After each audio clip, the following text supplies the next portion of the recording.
इस घर में रहने के कुछ नियम है बहू। शादी के बाद अनु जब पहली बार अपनी ससुराल पहुंची तो हवेली का दरवाजा बंद था। शाम का वक्त था। आसमान में अजीब सी लालिमा फैली हुई थी। अंदर से किसी ने कुंडी खोली। सामने खड़ी थी उसकी सास मालती देवी। चेहरे पर ना मुस्कान थी ना नाराजगी, बस एक ठंडी सी नजर। मालती देवी ने अनु को ऊपर से नीचे तक देखा और सिर्फ इतना कहा, इस घर में रहने के कुछ नियम है बहू, उन्हें बिना सवाल माने रहना होगा। अनु ने सिर झुका लिया, लेकिन दिल में हल्की सी घबराहट बैठ गई। पहले ही दिन अनु ने एक अजीब बात नोटिस की। हवेली में एक कमरा था जो हमेशा बंद रहता था। उस कमरे के दरवाजे पर मोटा ताला लगा था और ताले पर लाल कपड़ा बंधा रहता था। जब भी अनु उस तरफ से गुजरती, उसकी सास की आवाज पीछे से गूंजती, उधर मत जाना। सबसे डरावनी बात यह थी कि रात होते ही मालती देवी उस कमरे के सामने दीपक जलाकर कुछ देर तक खड़ी रहती, जैसे किसी से बिना शब्दों के बात कर रही हूँ। एक रात अनु की नींद अचानक खुल गई। हवेली में सन्नाटा था, लेकिन उसी सन्नाटे के बीच उसे किसी के पैरों की आहट सुनाई दी। उसने धीरे से दरवाजा खोला और देखा, मालती देवी हाथ में चाबी लेकर उसी बंद कमरे की तरफ जा रही थी। अनु का दिल जोर जोर से धड़कने लगा। सास ने दरवाजा खोला, अंदर गई और फिर अंदर से कुंडी लगा ली। कुछ ही पलों बाद कमरे के अंदर से धीमी धीमी फुसफुसाहट आने लगी। आवाज ऐसी थी जैसे कोई दो लोग बात कर रहे हों, लेकिन उस कमरे में तो सिर्फ सास ही गई थी।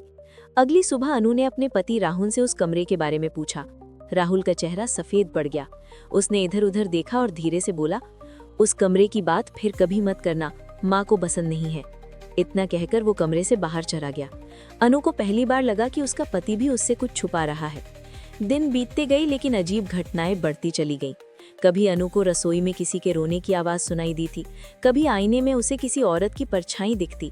सबसे डरावनी बात ये थी कि हर घटना के बाद मालती देवी अनु को घूर कर देखती, जैसे ये परख रही हो कि अनु कितना जान चुकी है।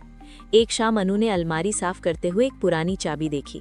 वो वही चाबी थी जो उसकी सास रात में इस्तेमाल करती थी। चाबी के साथ एक कागज बंधा था जिस पर लिखा था, अगर ये चाबी बहू के हाथ लगे तो समझ लेना समय पूरा हो गया है। अनु का हाथ कांपने लगा। समय पूरा होने का मतलब क्या था? किसका समय? उसी रात हवेली में बिजली चली गई। अंधेरे में अनु को लगा जैसे किसी ने उसके कान के पास फुसफुसाकर कहा, दरवाजा खोलना ही पड़ेगा, वरना सच खुद बाहर आ जाएगा। अनु चीख पड़ी। तभी ऊपर वाले कमरे से जोर से कुछ गिरने की आवाज आई और साथ ही बंद कमरे का ताला अपने आप खड़खड़ाने लगा। अनु सीढ़ियों के नीचे खड़ी थी। ताला अब भी हिल रहा था और उसके हाथ में वही चाबी थी।